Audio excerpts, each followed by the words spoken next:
Hello students, आशा करता हूँ आप सब बहुत अच्छे होंगे और अच्छे से पढ़ रहे होंगे। पिछली क्लास में हमने करंट चैप्टर स्टार्ट किया था और करंट किसे कहते हैं? Rate of flow of charge is called current. Current एक स्केलर क्वांटिटी है और जो कंपोनेंट किए जाते हैं वो वेक्टर के कंपोनेंट किए जाते हैं। तो कभी भी आप करंट के कंपोनेंट नहीं करेंगे बिकॉज करंट वेक्टर नहीं है, करंट एक स्केलर है। पहली बात, करंट की जो एसआई यूनिट होती है वो होती है ampere. Ampere is the SI unit of current. और एम्पियर एक बहुत बड़े आदमी हुए थे, हम एक आगे चल के पढ़ेंगे। एम्पियर सर्कुलर लॉ या सिर्फ एम्पियर लॉ उसे बोल सकते हैं, हम आगे पढ़ेंगे। उनके सम्मान में करंट का यूनिट रखा गया एम्पियर। और rate of flow of net charge through a cross section, मतलब सबसे पहले हम एक क्रॉस सेक्शन एरिया कंसीडर करते हैं। सबसे पहले हम क्या करते हैं? एक क्रॉस सेक्शन एरिया कंसीडर करते हैं और उस क्रॉस सेक्शन एरिया को पर सेकंड कितने चार्ज पार्टिकल क्रॉस करके जा रहे हैं, पर सेकंड कितना चार्ज क्रॉस करके जा रहा है, वो उस क्रॉस सेक्शन से करंट कहलाता है। ठीक, तो rate of flow of net charge through a given cross section, through a given cross section is called current through that cross section. ठीक है ना? जैसे कि आप क्या एग्जांपल लिया, जैसे मान लीजिए ये कोई कपड़ा है, इसमें कोई होल नहीं है क्या? इसमें कोई होल तो नहीं है यार, चलिए कोई बात नहीं। तो इसका मतलब ये हो कि कुछ होल होना चाहिए। जैसे मैं यहाँ पे आपको सिखाने की कोशिश करूं, जैसे मान लीजिए ये मेरा कोई क्रॉस सेक्शन एरिया है, ये मान लीजिए हमारा कोई क्रॉस सेक्शन एरिया है। अब इस क्रॉस सेक्शन एरिया में से मान लीजिए ऐसे चार्ज पार्टिकल निकल के जा रहे हैं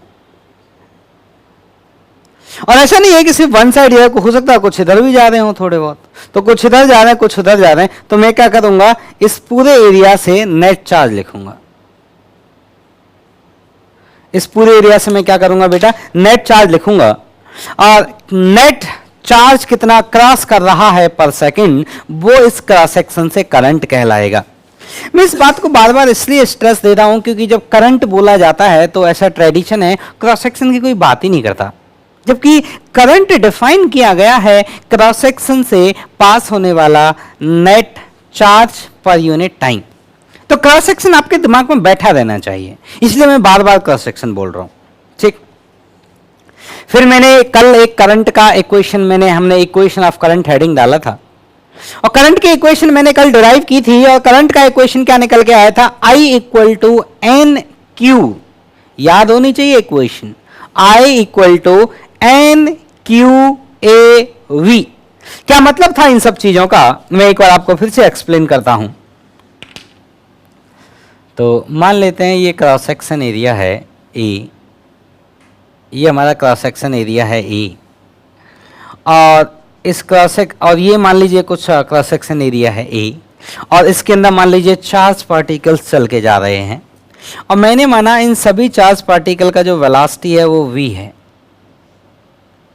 सभी चार्ज पार्टिकल का वेलोसिटी कितना है? v।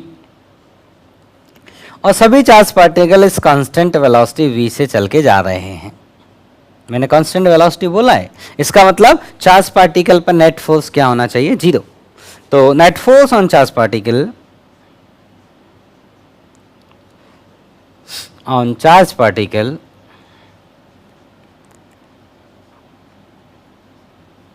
zero, and they are moving with velocity v. They are moving with velocity v, and a is the cross section area, and small n is the number of charge particle per unit volume. Small n is number of charge particle.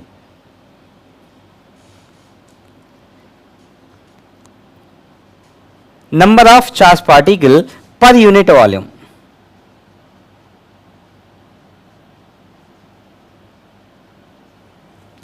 और मैंने ये लिखा था कि जब इस cross section से current की वैल्यू आई, जब कल मैंने लिखा था चार्ज कैरियर का चार्ज था Q, तो I का वैल्यू आपको याद होना चाहिए। I का वैल्यू होता है N Q A V। Q कौन है? उस पार्टिकल पर चार्ज, जो पार्टिकल उस चार्ज को लेके जा रहा है। ठीक, अगर इलेक्ट्रॉन हुआ तो -e। ठीक, आयंस हुए, ऐसा भी तो हो सकता है आयन फ्लो करें, तो कोई बात नहीं, आयन फ्लो करिए तो आयन पे भी चार्ज होगा। ठीक है ना? हाँ, मतलब वो चार्ज किसी के ऊपर भी हो सकता है, हमें बस इससे मतलब है कि कितना चार्ज क्रॉस कर रहा है। वो चार्ज इलेक्ट्रॉन के पास है, आयन के पास है, किसी और चीज के पास है, हमें उससे कोई मतलब नहीं है। हमें मेन मुद्दा यह है कि चार्ज कितना है। और फिर इस इक्वेशन को, अच्छा, इस इक्वेशन को याद रखना है, बहुत इंपॉर्टेंट इक्वेशन है। हम जब, अच्छा, इसमें देखिए एक चीज और बताता हूं आपको। मैं आपको एक चीज पहले बताता हूं, फिर मैं इस इक्वेशन पर आता हूं। एक शब्द होता है करंट डेंसिटी। एक शब्द होता है बेटा क्या? Current density. करंट डेंसिटी एक वेक्टर क्वांटिटी होती है। कैसी क्वांटिटी है बेटा? Vector quantity. इसका यूनिट क्या होगा? Ampere per metre square. Current density, इसका यूनिट होता है एम्पियर अपॉन मीटर स्क्वायर। ये ऐसा यूनिट है। वेक्टर क्वांटिटी ऐसा unit ampere per metre square. और इसका जो सिंबल इस्तेमाल करते हैं वो सिंबल इस्तेमाल करते हैं जी। इसका जो सिंबल इस्तेमाल किया जाता है वो सिंबल कैसे इस्तेमाल किया जाता है? जी। और इसका डेफिनेशन क्या है? इसका डेफिनेशन है current per unit area, current per unit area is called current density. मतलब पर यूनिट एरिया कितना करंट क्रॉस करके जा रहा है उसको बोलते हैं करंट डेंसिटी। ठीक, अब आप इस वाले डायग्राम में देखें तो ये आपका जो क्रॉस सेक्शन एरिया है, this cross section area is capital A, this cross section area is capital A. और इस capital A cross section area को कितना करंट क्रॉस करके जा रहा है? आई करंट क्रॉस करके जा रहा है। कितना करंट क्रॉस करके जा रहा है? आई। करंट कितना क्रॉस करके जा रहा है? आई। कितने एरिया को? ए। तो अगर मैं इस क्रॉस सेक्शन के लिए करंट डेंसिटी का बात करूं, अगर मैं इस क्रॉस सेक्शन के लिए करंट डेंसिटी का बात करूं तो करंट डेंसिटी होगा I upon A. Current density, current per unit area, और आई अपॉन ए का वैल्यू कितना आएगा? N Q V. लिख लो यहां तक। तो करंट डेंसिटी का सिंबल क्या इस्तेमाल करते हैं? जे। तो जे किसके बराबर हुआ आपके? N Q and V. मतलब जो करंट डेंसिटी है वो इस बात के प्रोपोर्शनल है कि नंबर डेंसिटी कितना है, जो आयन से उस पर चार्ज कितना है, और जो उनका वेलोसिटी है वो वेलोसिटी कितना है। अगर वेलोसिटी ज्यादा होगी तो करंट डेंसिटी ज्यादा होगी, वेलोसिटी कम होगी तो करंट डेंसिटी कम होगी। चार्ज ज्यादा होगा तो करंट डेंसिटी ज्यादा होगी, चार्ज कम होगा तो करंट डेंसिटी कम होगी, and similar story for the number density. ठीक है, अब देखिए मैं करंट डेंसिटी को थोड़ा और डिटेल में समझाता हूं, देखिएगा। तो इसको लिख लें आप, फिर उसके नीचे लिखिएगा जो मैं आगे बता रहा हूं।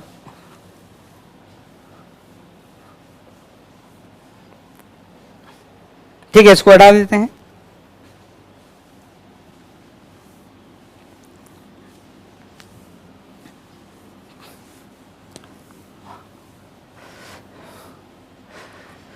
अब देखिएगा बहुत ध्यान से। अब कहानी यह है कि मान लेते हैं ये मान लेते हैं कि हमारे पास एक डीए एरिया है। मान लेते हैं this is the surface.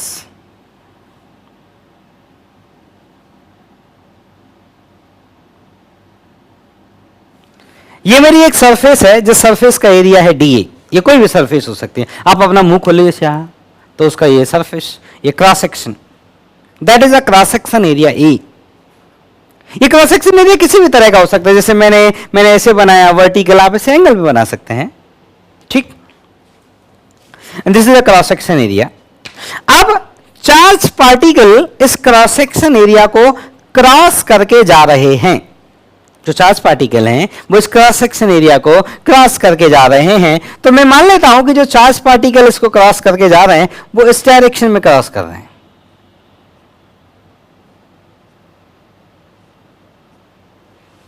Charge particle जो इस क्रॉस सेक्शन को क्रॉस कर रहे हैं वो इस डायरेक्शन में क्रॉस कर रहे हैं।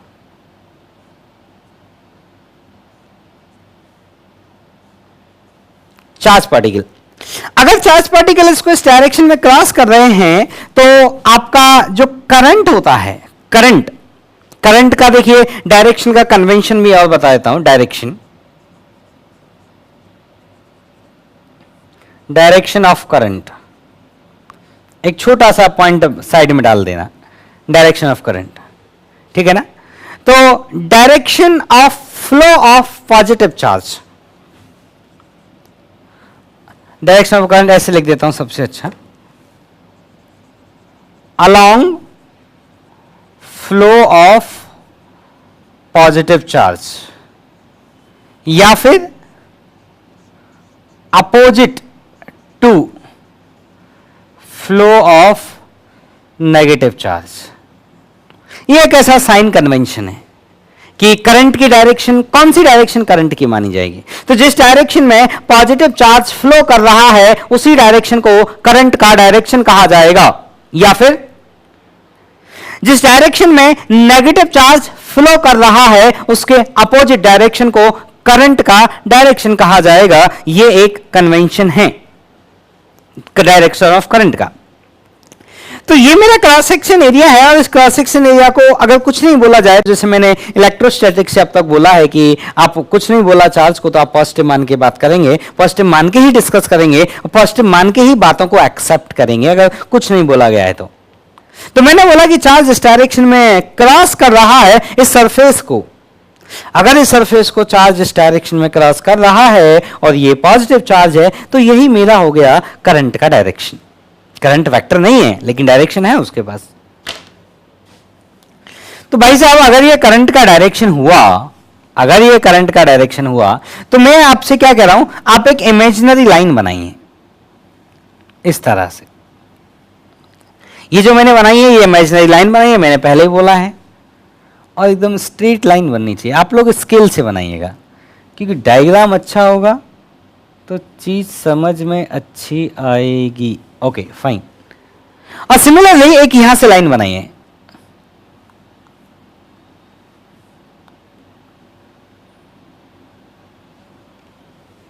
Hopefully they are parallel lines, ठीक, and this is the velocity. अब आप क्या करिए, अब आपको यह तो समझ में आ गया कि करंट की डायरेक्शन क्या है, जो पॉजिटिव फ्लो का डायरेक्शन है वही करंट का डायरेक्शन है। तो अब आप क्या करिए, आपका जो ये क्रॉस सेक्शन एरिया था इस क्रॉस सेक्शन एरिया का कंपोनेंट आप लीजिए। आप क्या करिए, इस क्रॉस सेक्शन एरिया का कंपोनेंट आप लीजिए।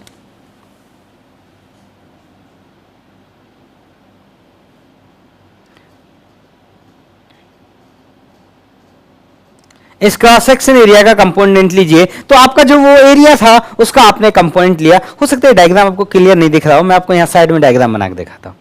ऐसे देखिए, जैसे मान लीजिए ये वो क्रॉस सेक्शन एरिया था, ठीक, और इस क्रॉस सेक्शन एरिया में ये मैंने वो लाइंस बनाई थी। भैया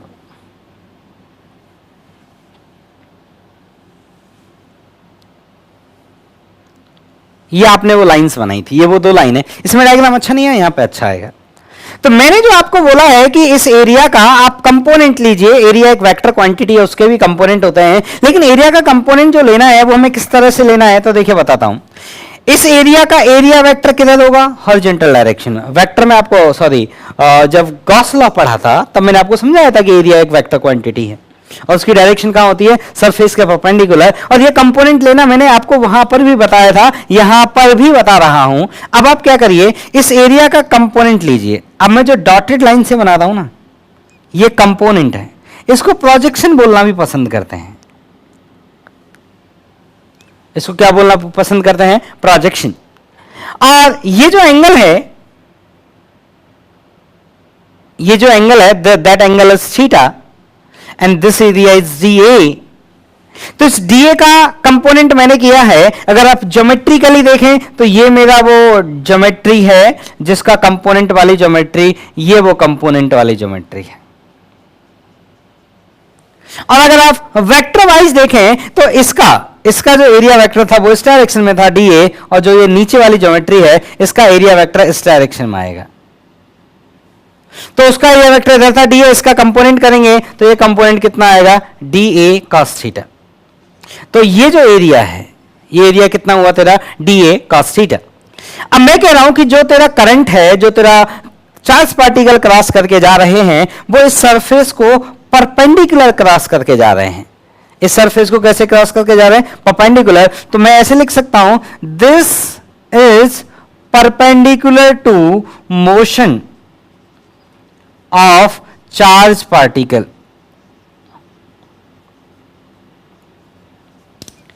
ये आपके जो चार्ज पार्टिकल हैं, ये उनके मोशन के परपेंडिकुलर एरिया है। कौन सा, ये वाला एरिया। और ये कौन है, ये इसका कंपोनेंट है।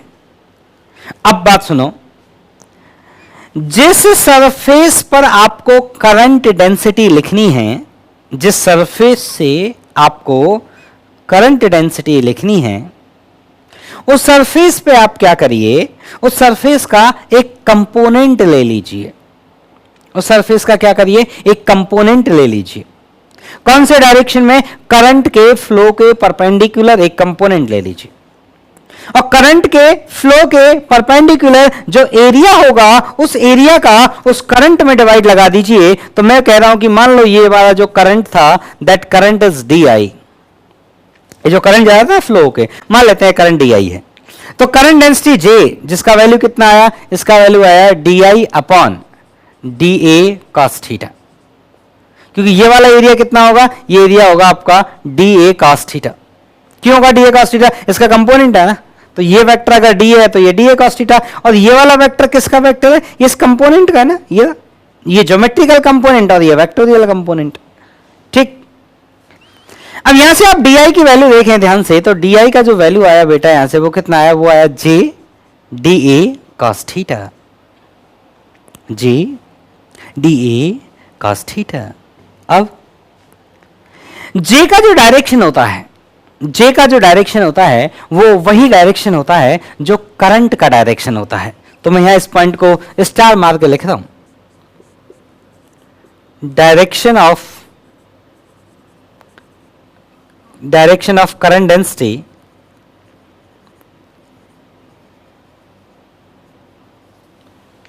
direction of current density is same as direction of current।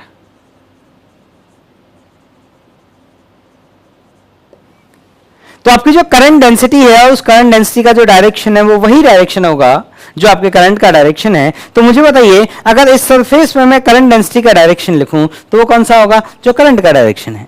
तो मुझे बताइए, इस सरफेस के लिए, कौन सी सरफेस के लिए, मैं इस सरफेस की बात कर रहा हूं, इस सरफेस के लिए, इस सरफेस पर जो करंट डेंसिटी मुझे लिखनी है, करंट डेंसिटी की डायरेक्शन इधर है, जो करंट का डायरेक्शन है, और इसके एरिया वेक्टर का डायरेक्शन इधर है, इस डायरेक्शन में, और करंट डेंसिटी और एरिया वेक्टर में जो एंगल है वो एंगल कितना है, थीटा। तो अब ध्यान से देखो, जो मेरे पास डी आई लिखा हुआ है उसको मैं क्या लिख सकता हूं, J vector dot D A vector. ये बहुत इंपॉर्टेंट इक्वेशन है, बहुत इंपॉर्टेंट इक्वेशन है। और अगर आप इसको दोनों तरफ इंटीग्रेट करेंगे तो टोटल कितना करंट क्रॉस करके जा रहा है आप उसकी वैल्यू लिख सकते हैं। मतलब जो आपकी सरफेस है, तो आपको क्या करेंगे, वो क्वेश्चन में वो बोलेंगे कि देखिए कुछ करंट डेंसिटी उन्होंने दे दिया और बोलेंगे बताइए इस सरफेस से कितना करंट जाएगा। तो आप कैसे निकालेंगे, I equal to J vector dot D A vector का इंटीग्रेशन। वैसे बहुत गंदी कैलकुलेशन से आपका काम नहीं पड़ेगा, लेकिन फिर भी जानकारी के तौर पे ये पता रहे, क्योंकि मेंस वाले इक्वेशन टाइप पूछ लेते हैं कि ये जे है, ये ए है, तो करंट बताइए। अब जहां उस आदमी को ये इक्वेशन याद नहीं है वो परेशान हो जाएगा बेचारा। ठीक है ना, ठीक है। तो I equal to J vector dot D A vector, this is the current. तो आप एक चीज याद रखेंगे कि किसी भी क्रॉस सेक्शन से अगर करंट डेंसिटी लिखनी है तो तरीका क्या है, उस एरिया का कंपोनेंट लेंगे, किधर, करंट के परपेंडिकुलर, और करंट के परपेंडिकुलर उस ज्योमेट्रिकल एरिया का कंपोनेंट लेंगे और उस एरिया को डिवाइड लगा देंगे उस करंट में, तो वो कौन होगा, उस एरिया का करंट डेंसिटी। हमारे पास जो केसेस होंगे, मोस्ट ऑफ द टाइम जो हमारे केसेस होंगे, 90% जो हमारा काम पड़ेगा, वो 90% हमारा उन केसेस से काम पड़ेगा जिनमें करंट ऑलरेडी सरफेस के परपेंडिकुलर होगा। 90% काम हमारा इसी सिचुएशन से पड़ेगा। कौन सी सिचुएशन से काम पड़ेगा, जिसमें करंट ऑलरेडी सरफेस के परपेंडिकुलर होगा ऑलरेडी। 1-2% ही चांस है कि आपका उस गंदी सिचुएशन से काम पड़े। तो इस वाले केस में तो देखो भाई, ये एरिया ऑलरेडी इसके परपेंडिकुलर है, तो जे की वैल्यू क्या आई, डी अपॉन डी, या फिर डी आई किसके बराबर आ गया, 90% काम हमारा इस सिचुएशन से पड़ेगा, उस एंगल वाली सिचुएशन से हमारा काम नहीं पड़ेगा। तो पहले आप अगर ये सिचुएशन भी हैंडल करना सीख गए तो फिर उसको इसकी हेल्प से सॉल्व कर सकते हो। ठीक, अब मैं आपको इस करंट डेंसिटी पे कुछ क्वेश्चन करके दिखाता हूं, देखिएगा। इसको हटाए, लिख लो।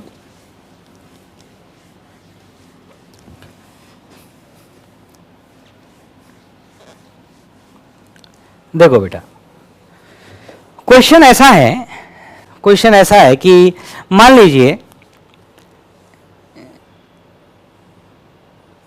लीजिए ये एक क्रॉस सेक्शन है और इस क्रॉस सेक्शन से ऐसे करंट जा रहा है ऊपर, मतलब आप इसे सर्कुलर क्रॉस सेक्शन समझें, ऐसे रिंग जैसे समझ सकते हैं, ऐसे रिंग, और इसके अंदर से चार्ज पार्टिकल्स निकल के जा रहे हैं, मतलब करंट फ्लो हो रहा है। Flow of charge is called current. लेकिन जो करंट डेंसिटी है ना, वो कांस्टेंट नहीं है। अब देखो, मैंने क्या बोला था, हमारा 90% काम इसी केस से पड़ेगा, यहां पे वही क्वेश्चन है। तो ऐसे जा रहे हैं चार्ज पार्टिकल, लेकिन जो करंट डेंसिटी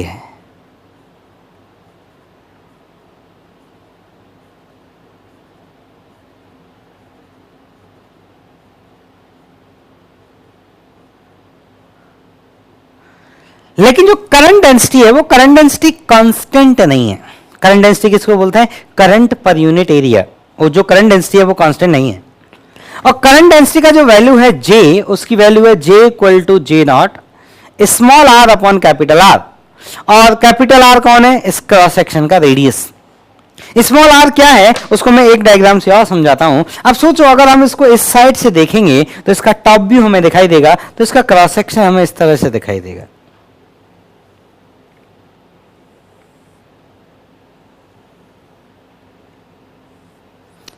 इस तरह से इसका क्रॉस सेक्शन दिखाई देगा। और जो करंट डेंसिटी है ना, सेंटर से, और ये स्मॉल आर कौन है, डिस्टेंस फ्रॉम द सेंटर।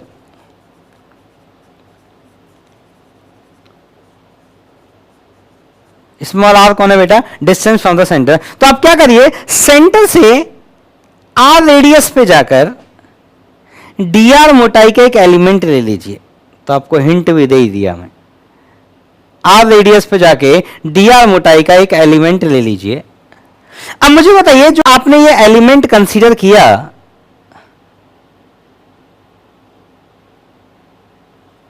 आपने जो element consider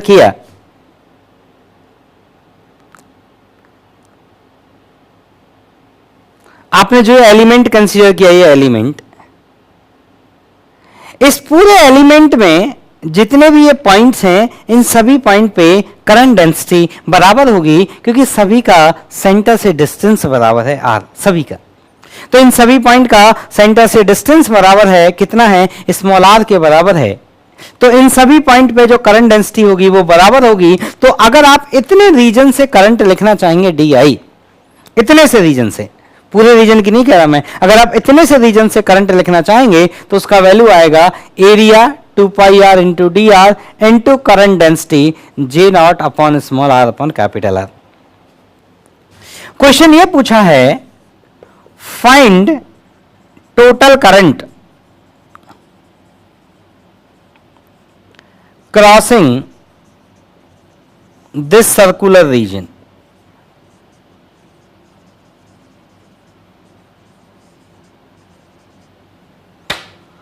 find total current crossing this circular region, तो अब बताइए इस पूरे सर्कुलर रीजन से कितना टोटल करंट क्रॉस कर रहा है। अब इसको कैसे करेंगे, तो देखिए मैंने आपको इंटीग्रेशन बना के दे दिया था, अब आपको सिर्फ इंटीग्रेट करना है। तो अगर आप टोटल करंट लिखना चाहते हैं, इसका मतलब है ऐसे बहुत सारे रिंग आपको कंसीडर करने पड़ेंगे, ये छोटे छोटे से रिंग, और सभी रिंग से क्रॉस होने वाले करंट को एड अप करना पड़ेगा, तब जाकर मुझे इस पूरे एरिया से क्रॉस होने वाला करंट मिलेगा। तो आई का जो वैल्यू आएगा वो आएगा 2 pi upon capital R into J not into small R square D R, और इंटीग्रेशन 0 टू लेके कैपिटल आर, तो इसको इंटीग्रेट किया जाएगा, आई तो ये आएगा 2 pi by 3 into J not R square. ये आपका आंसर हुआ। ठीक, एक क्वेश्चन और पूछते हैं आपसे। अगला क्वेश्चन ये है, वो भी करंट डेंसिटी का ही है, और उसमें आपको करंट कैलकुलेट करना है उसमें भी। दूसरा क्वेश्चन ये है कि मान लीजिए ये क्रॉस सेक्शन है, ये मान लीजिए एक क्रॉस सेक्शन है,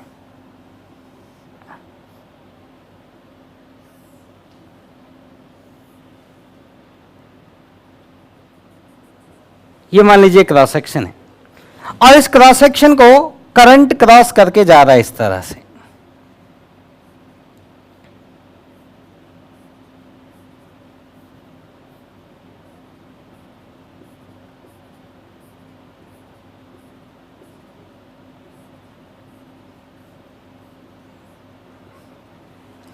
इस क्रॉस सेक्शन को इस तरह से करंट क्रॉस करके बाहर निकल रहा है।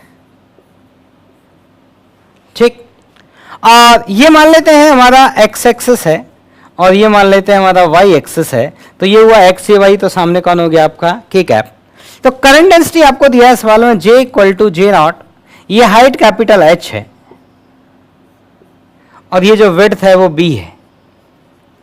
करंट डेंसिटी आपको दी गई है, वो दी गई है J equal to J nought y upon h k cap. This is the current density at this cross section. तो क्रॉस सेक्शन एरिया जो आपको दिया है एक्स वाई प्लेन, वो ऑलरेडी एक्स वाई प्लेन में है, मतलब के कैप के परपेंडिकुलर है, मतलब करंट डेंसिटी के परपेंडिकुलर है, मतलब जिस क्रॉस सेक्शन पे आपको करंट डेंसिटी दी गई है वो क्रॉस सेक्शन करंट की डायरेक्शन के कैसा है, परपेंडिकुलर। क्वेश्चन वही है क्या कि find the total current through this cross section. Find total current through this cross section.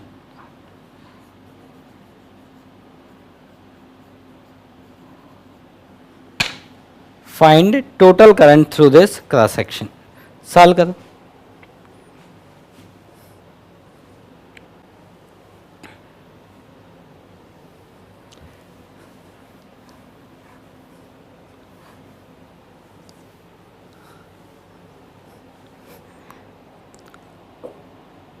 Integrate करना पड़ेगा आपको, क्योंकि जो करंट डेंसिटी है वो कांस्टेंट नहीं है, वेरिएबल है। अच्छा, करंट डेंसिटी कहां पे ज्यादा है, तो जहां y कोऑर्डिनेट ज्यादा होगा वहां करंट डेंसिटी थोड़ी ज्यादा होगी। तो अगर मैं ऊपर वाली स्ट्रिप में बात करूं, मान लो यहां पे मैंने एक स्ट्रिप कंसीडर करी, तो इस स्ट्रिप से पास होने वाला करंट, और एक मिडिल में कोई स्ट्रिप ले लीजिए, इस स्ट्रिप से पास होने वाला करंट, अगर इनको हम कंपेयर किया जाए तो यहां पे करंट डेंसिटी ज्यादा है, यहां करंट डेंसिटी कम है, तो इससे करंट ज्यादा क्रॉस करेगा, इससे करंट कम क्रॉस करेगा, क्योंकि करंट डेंसिटी y के लीनियरली डिपेंड करती है। टोटल करंट पूछा है आपसे, तो कैसे करेंगे, तो वही सेम स्टोरी, यहां से हम y हाइट पे जाकर dy मोटाई का एक ये स्ट्रिप कंसीडर करेंगे, और इसका एरिया लिखेंगे। इसका एरिया आएगा v इंटू डी वाई, इसका लेंथ हो गया v और दैट विड्थ इज dy, तो इसका स्मॉल एरिया dA हो जाएगा b इंटू डी वाई। इससे जो थोड़ा सा करंट फ्लो कर रहा होगा I, उसकी वैल्यू होगी j इंटू डी ए, और j कितना है, j Y not upon H into V into D Y. और इसको इंटीग्रेट करेंगे हम कहां से कहां तक, y का वैल्यू वेरी करेगा। तो बताइए ऐसी स्ट्रिप आपको कहां से कहां तक, y इक्वल टू 0 से लेकर y इक्वल टू h तक आपको स्ट्रिप कंसीडर करनी पड़ेगी। ऐसे देखो, ये y इक्वल टू 0 पर स्ट्रिप, आगे y बढ़ता गया, y बढ़ता गया, y बढ़ता गया, y बढ़ता गया, इस तरह से। तो स्ट्रिप्स कहां से कहां तक आपको कंसीडर करनी पड़ेंगी, y इक्वल टू 0 से लेकर y equal to capital H तक। तो कितना आया, तो यह आया I equal to integration J not by V upon H into D Y. ठीक, y का जो वैल्यू जाएगा लिमिट वो 0 टू कैपिटल H जाएगा। Now you can integrate it, the current total I equal to J not B upon H, y का integration y square by 2 और limit put करेंगे तो h स्क्वायर बाई 2। तो answer आया आपका J not B capital H by 2। ये आपके current का वैल्यू है, आप इसे लिख लें। तो देखिए इस तरह से हम आपको, मतलब इस तरह से आप करंट डेंसिटी के क्वेश्चन सॉल्व करेंगे। कई बार हमें इंटीग्रेशन थोड़े कॉम्प्लिकेटेड भी करने पड़ सकते हैं, ठीक है। तो इन चीज़ों का याद ध्यान रखें बस कि भाई कभी इंटीग्रेशन हो सकता है थोड़ा कॉम्प्लिकेटेड हो जाए और कभी इंटीग्रेशन हो सकता है थोड़ा आसान हो जाए, लेकिन मेंस में बहुत टफ नहीं होते। ये एडवांस वाले ही हैं जो थोड़ा सा बच्चे को परेशान करते हैं। तो ये करंट डेंसिटी से रिलेटेड हमने क्वेश्चन देखे। अब हम आगे बढ़ते हैं, जो हमें इस चैप्टर में मेन चीज़ जो पढ़नी है, रेजिस्टेंस। रेजिस्टेंस नाम सुनते ही आदमी के दिमाग में करंट इलेक्ट्रिसिटी चैप्टर की पिक्चर बन जाती है। तो अब उसी की तरफ हम थोड़ा कदम बढ़ाते हैं कि रेजिस्टेंस तक हम कैसे पहुंचेंगे।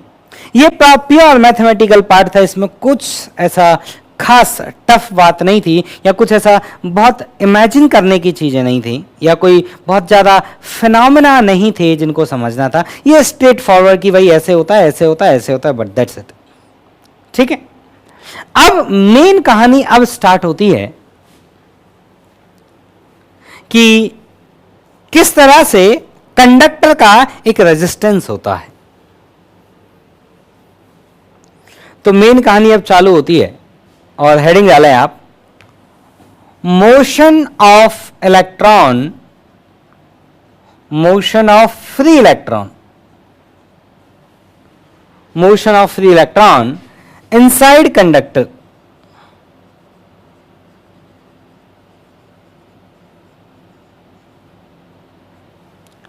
Motion of free electron inside conductor. ठीक, अब देखिए motion of free electron inside conductor. अब जिस तरह से, मेरी बात ध्यान से सुनिएगा, जिस तरह से हवा में गैस के मॉलिक्यूल मोशन करते हैं, जिसे आप ब्राउनियन मोशन भी कहते हैं, जिसे आप रैंडम मोशन भी कहते हैं, तो जिस तरह से आपके कमरे में गैस के मॉलिक्यूल मोशन करते हैं, आइडेंटिकल, एकदम आइडेंटिकल, ऐसा ही मोशन इलेक्ट्रॉन्स का है कंडक्टर के अंदर। ठीक है ना। तो इसमें एक पॉइंट लिख सकता हूं क्या, लाइक गैस मॉलिक्यूल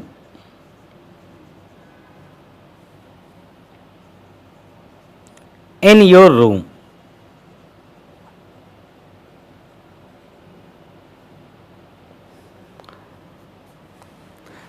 तो motion of free electron conductor के अंदर कैसी है, एकदम वैसी ही है जिस तरह की आपके जो गैस मॉलिक्यूल हैं रूम के अंदर, एकदम रैंडम मोशन, कोई स्पेसिफाइड डायरेक्शन नहीं है। और कोई स्पेसिफाइड डायरेक्शन नहीं है, इसीलिए velocity of centre of mass is also zero. जिस तरह से हमारे गैस के मॉलिक्यूल का सेंटर ऑफ मास का वेलोसिटी जीरो होता है, उसी तरह से हमारे एयर के मॉलिक्यूल का भी इलेक्ट्रॉन का भी सेंटर ऑफ मास की वेलोसिटी क्या होती है, जीरो। जो आपकी एयर होती है, एयर के जो गैस मॉलिक्यूल होते हैं, उनके सेंटर ऑफ मास का वेलोसिटी सिर्फ तभी तक जीरो होता है जब तक आंधी नहीं चलती। आप अपने रूम को खोल दीजिए और मान लीजिए आंधी चल रही है, तो आपके रूम में से हवा पास होती है, तो वेलोसिटी जीरो नहीं है। ठीक, तो डेली लाइफ में रूम में आंधी चलती है, यहां पे हम क्या करेंगे, कंडक्टर में हम इलेक्ट्रिक फील्ड अप्लाई करेंगे। कंडक्टर में हम क्या करेंगे, अभी थोड़ी देर में आएंगे उस बात पे। कंडक्टर में हम लोग क्या करेंगे, इलेक्ट्रिक फील्ड अप्लाई करेंगे।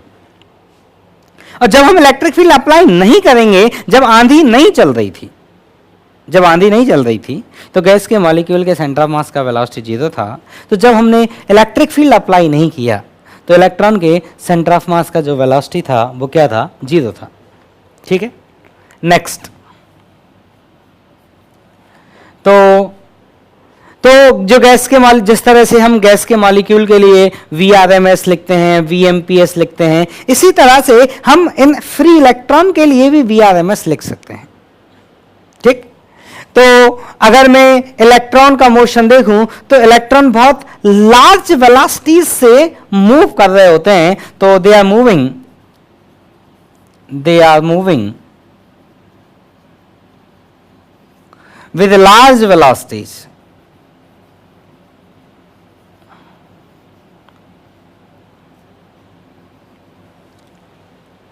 They are moving with large velocities in random directions.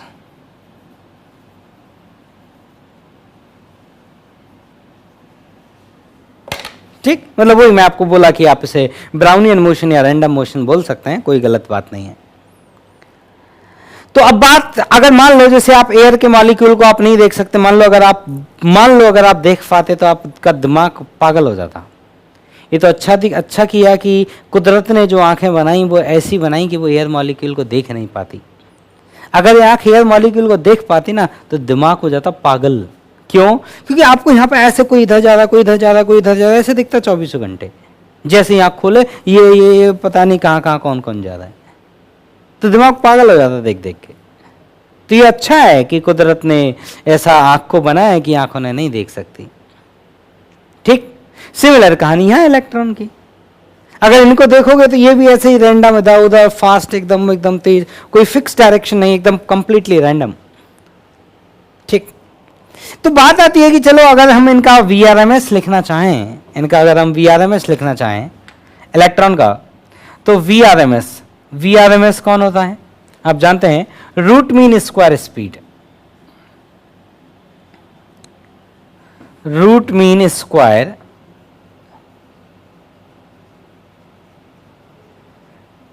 Speed.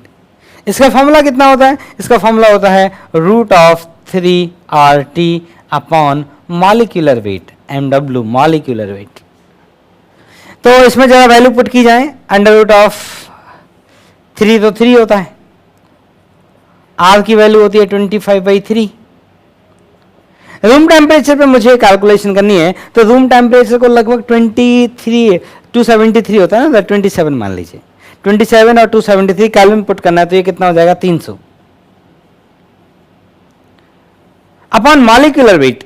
Molecular weight का मतलब है 1 मोल का मास। तो 1 मोल का मास कितना आएगा? तो देखो, एक इलेक्ट्रॉन का मास कितना होता है? 9.1 into 10⁻31 kg। This is the mass of 1 electron. लेकिन हमें जो मास लिखना है वो किसका लिखना है? 1 मोल का लिखना है। मतलब किससे मल्टीप्लाई करना है आपको? 6.023 इंटू 10⁻23। तो अगर हम इलेक्ट्रॉन का RMS स्पीड निकालें तो ये कोई बहुत छोटा नंबर नहीं आएगा, ये एक सफिशिएंटली लार्ज नंबर आता है। मतलब इतना भी नहीं है कि लाइट की वेलोसिटी के बराबर आएगा, इतना नहीं है, लेकिन फिर भी बहुत लार्ज नंबर आता है। देखिए कैलकुलेट करते क्या आएगा। 3 से 3 चला जाएगा, तो ऊपर कितना है? ऊपर है आपके पास 25 इंटू 300। नीचे देखते हैं कितना है। नीचे इसको लगभग 9 ही लिखते हैं, उसको लगभग 6 ही लिख लेते हैं। तो ये है 9 इंटू 6 इंटू 10⁻23 और -31 कितना हुआ? -8। -8 को ऊपर ले जाइए तो ये आया ऊपर 75 और नीचे आया 54 और ये 10 पावर कितना है? 8 ऊपर जाए 10 पावर इंटू 10⁻5। तो ये जो वेलोसिटी आया इलेक्ट्रॉन का, आप देखिए कितना आया। तो 25 इससे इसको अगर 3 बार काटे, मान लो 25 से इसको 2 बार काटे, तो √1.5 है। और √1.5 को हम लगभग कितना बोल सकते हैं? लगभग 1.2। तो लगभग आप इतना ही बोल दो यार, कोई दिक्कत नहीं है, लगभग। देखो लाइट की स्पीड के बराबर ये नंबर नहीं है, लेकिन ये नंबर बहुत बड़ा नंबर है, बहुत बड़ा नंबर है। इतनी तेज स्पीड से इलेक्ट्रॉन मोशन कर रहे होते हैं। कहां पे? कंडक्टर के अंदर। देख लो, कोई छोटी मोटी एनर्जी नहीं है, बहुत बड़ी एनर्जी, मतलब बहुत बड़ी स्पीड है। ठीक है, लेकिन ये रैंडम मोशन है। ये इस तरह का मोशन है कि अंदर कोई भी बल्क फ्लो नहीं होता चार्ज का। बल्क फ्लो नहीं होता इसका मतलब क्या है, जैसे मान लीजिए ये कंडक्टर है, मान लीजिए कंडक्टर है, तो इस कंडक्टर के इस वाले रीजन के जो फ्री इलेक्ट्रॉन होंगे या इस वाले रीजन के जो फ्री इलेक्ट्रॉन होंगे या इस रीजन के जो फ्री इलेक्ट्रॉन होंगे, सबका आरएमएस स्पीड इतना ही होगा। लेकिन ऐसा नहीं है कि इधर वाले फ्री इलेक्ट्रॉन जाके उधर बैठ गए, ऐसा नहीं है। ये लोग यही आपस में रैंडम मोशन, ये लोग यही आपस में रैंडम मोशन। मतलब ऐसा नहीं है कि एक समय पे पता चला यहां के फ्री इलेक्ट्रॉन उठ के यहां पहुंच गए, ऐसा नहीं है। यहां पे ही है, लेकिन वो यही आपस में एकदम ऐसे उधर उधर यही घूमते हैं इस तरह से, कंप्लीटली रैंडम मोशन। ठीक, तो देखिए ये तो हमारा रैंडम मोशन था। अब जैसे कि मैंने बोला कि डेली लाइफ में तो आंधी चलती है तो सेंटर ऑफ मास का एक गैस के मॉलिक्यूल के सेंटर ऑफ मास का एक वेलोसिटी हो जाता है और गैस के मॉलिक्यूल एक पर्टिकुलर डायरेक्शन में शिफ्ट होते हैं, पर्टिकुलर डायरेक्शन में मूव करते हैं। तो कंडक्टर में अप्लाई करते हैं इलेक्ट्रिक फील्ड। तो नेक्स्ट क्लास सबसे ज्यादा इंपॉर्टेंट क्लास है। नेक्स्ट क्लास में आपको यह समझेगा कि रेजिस्टेंस जैसा शब्द क्यों इस्तेमाल हुआ, ओम्स लॉ का डेरिवेशन हम करेंगे। तो नेक्स्ट क्लास इस पूरे चैप्टर की सबसे इंपॉर्टेंट क्लास है, क्योंकि वहां पे आपको रेजिस्टेंस शब्द का मतलब समझेगा। ठीक है, तो उम्मीद करता हूं ये लेक्चर आपको समझा होगा, और किसी भी तरह की बात है तो बात करें, पूछें और पढ़ें। फिजिक्स में आदमी को बहुत पढ़ना पड़ता है, बहुत मेहनत करनी पड़ती है, तो चीजें विजुलाइज होने लगती हैं, तो बहुत सारे फिनोमेना समझने पड़ते हैं। क्योंकि हमें सिर्फ एक चीज डील नहीं करनी, हमें बहुत सारे एस्पेक्ट होते हैं जिनको देख के उस फिनोमेना को एनालाइज करना पड़ता है। तो थोड़ा मेहनत मांगता है ये सब्जेक्ट, लेकिन आप लोग क्या है कि थोड़ा कम करते हैं, जरूरत थोड़े ज्यादा की है। तो देखिए, अगर आप अच्छा सीखना चाहते हैं तो थोड़ा टाइम बढ़ाएं और पढ़ें। ठीक है बेटा, तो चलिए फिर मिलते हैं नेक्स्ट क्लास में।